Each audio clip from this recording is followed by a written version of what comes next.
बिस्मिल्लाहिर्रहमानिर्रहीम। मैं हूं मोहम्मद नईम इकबाल अपनी नई वीडियो के साथ।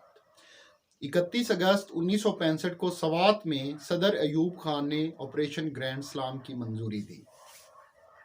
1 सितंबर 1965 को सुबह 5 बजे मेजर जनरल अख्तर हुसैन मलिक की सरबराही में ऑपरेशन ग्रैंड स्लाम जो था वो स्टार्ट कर दिया गया। इस ऑपरेशन के लिए पाकिस्तान ने 13 बटालियन इन्फेंट्री इस्तेमाल की, 8 टैंक स्क्वाड्रन और 6 आर्टिलरी की बैटरीज जो थी वो इस्तेमाल की गई। जब ये ऑपरेशन स्टार्ट किया गया तो पाकिस्तानी फोर्सेस को छम्ब सेक्टर के अंदर इंडियन फोर्सेस के ऊपर 1 की निस्बत 3 की बर्तरी हासिल थी। यानी अगर इंडिया का 1 फौजी था तो पाकिस्तान के 3 फौजी थे, और इंडिया की जो फौज थी वो इस सेक्टर के साथ बहुत थिनली डिप्लॉयड थी, क्योंकि उन्हें यहाँ से कोई खतरा नहीं था। ना उन्होंने ये एजेम्प्ट किया था कि पाकिस्तान इस सेक्टर के अंदर अटैक करेगा। जब पाकिस्तानी फोर्सेस ने यहाँ पर अटैक किया तो इंडियन जो थे वो टोटली सरप्राइज के अंदर आ गए। पाकिस्तानी इन्फेंट्री और आर्मर डिवीजन की जो पेश कदमी थी वो बहुत ही ज़्यादा रैपिड थी, बहुत ही तेज़ी के साथ थी, और तकरीबन एक दिन के अंदर 24 घंटों के अंदर ना सिर्फ पाकिस्तान ने छम्ब जोड़ियां सेक्टर में पालावाला पर कब्जा किया बल्कि देवा पर भी कब्जा किया, और उसके अलावा जोड़ियां तक पाकिस्तानी फौज पहुंच गई। लेकिन अचानक ये ऑपरेशन जो है वो रोक दिया गया। रोकने की क्या वजह थी कि जब ऑपरेशन की कामयाबी को देखा गया तो महलाती साजिशें जो पाकिस्तान के अंदर शुरू से पनप रही हैं, हर जगह पर ये महलाती साजिशें किसी न किसी काम के आड़े आती रही हैं। तो जनरल अयूब खान ने सोचा कि क्योंकि ऑपरेशन जो है वो कामयाब हो रहा है, लिहाजा इसका सेहरा मेजर जनरल अख्तर हुसैन मलिक की बजाय 7वीं डिवीजन के सरबराह मेजर जनरल याह्या खान के सर होना चाहिए। और अयूब खान तभी से प्लानिंग किए बैठे थे कि वो याह्या खान को अमर मूसा के बाद next chief of army staff बनाएंगे।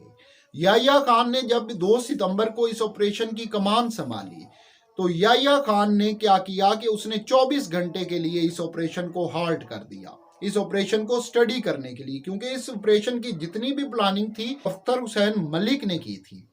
जबकि याह्या खान जब इसकी कमान पर आए तो क्योंकि उनको मैनोशी की भी आदत थी, वो हर वक्त अपने होश में भी नहीं होते थे, तो उन्होंने इसको स्टडी करने के लिए 24 घंटे का डिले कर दिया। और ये 24 घंटे जो थे ये बहुत भारी गुजरे, क्योंकि इंडियन आर्मी ने जितनी भी उस रीजन के अंदर उनकी फोर्सेस थी, चाहे जम्मू में थी, उधमपुर में थी, वो सारी उन्होंने डिप्लॉय कर दी इसी सेक्टर के अंदर।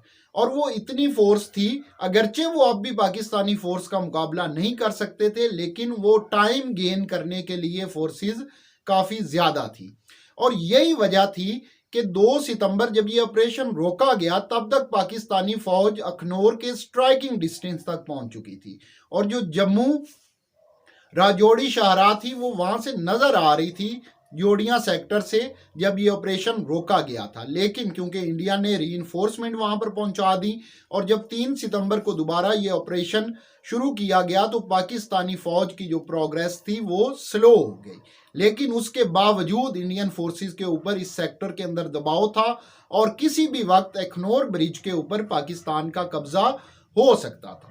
जब इस ऑपरेशन की अयूब खान ने इजाज़त दी थी तो अयूब खान ने मेजर जनरल अख्तर हुसैन मलिक से कहा था कि आपने इस ऑपरेशन को एग्जीक्यूट तो करना है, लेकिन इस तरह करना है कि इंडिया के ऊपर प्रेशर आए और बगैर जंग छेड़े ये करना है। तो 2 तरह से जंग रुक सकती थी। नंबर 1, ये ऑपरेशन मुकम्मल तौर पर नाकाम हो जाता, इंडियन आर्मी के ऊपर कोई किसी किस्म का प्रेशर ना आता, तो तब भी जंग नहीं होनी थी।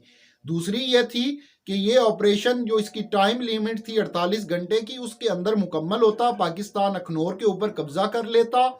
राजौड़ी के अंदर ऑलरेडी जो ऑपरेशन जिब्राल्टर था उसके तहत पाकिस्तान कब्जा कर चुका था। तो ये ऐसी सूरत हाल बन जाती कि इंडिया जो है उसको लामहला मुज़ाकरात की टेबल के ऊपर आना पड़ता।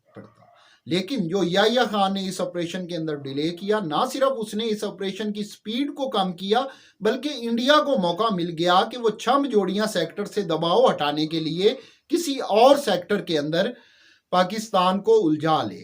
और वही हुआ।